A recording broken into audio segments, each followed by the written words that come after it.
Today we're doing a project. We have a number of controllers. They do BO1, your lead sealed batteries, and BO2, which is your LiFePO batteries, and that's in review. We're going to be using this company's crimper, Conbor, and we're going to be using GS wiring. I'm going to show you how simple this is. Just do a connection, hook it up to the unit, and hook it up to the solar power on the roof. We're going to be using yellow, the correct size, making our crimp connections.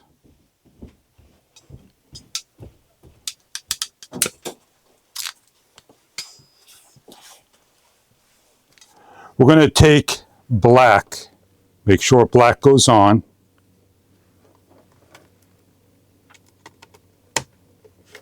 We're going to take red, take the safety caps off, make sure they go on. And we have our quick connect and our battery. Now the LiFePO4 battery, save the caps, put them to the side. They could be parallel serial connected to your system, how you like. As you can see, the power of 13.1 volts hooked up. We're now going to take our panel. We're going to hook up our panel. We have our 12-volt system hooked up to the LiFePO4 battery, and we come in here and we change our controller to the proper voltage of BO2. A long press to BO2, long press, and now we are charging our system at the correct voltage of 13.4 volts.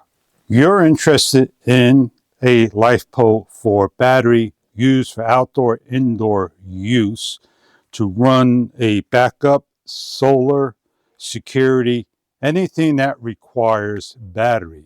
In this system setup of a solar controller that is set up to BO2 to allow LiFePO4 charging. 5,000 or more cycles, lasts you a very long time, and it runs a light system outside. 18 amp hours is 18 hours of runtime per amp. So I get 1 hour per amperage. If I need to run longer, I get a higher battery in amp hours to run a longer period of time. You could parallel and series connect your batteries from any amount of voltages you need for your system.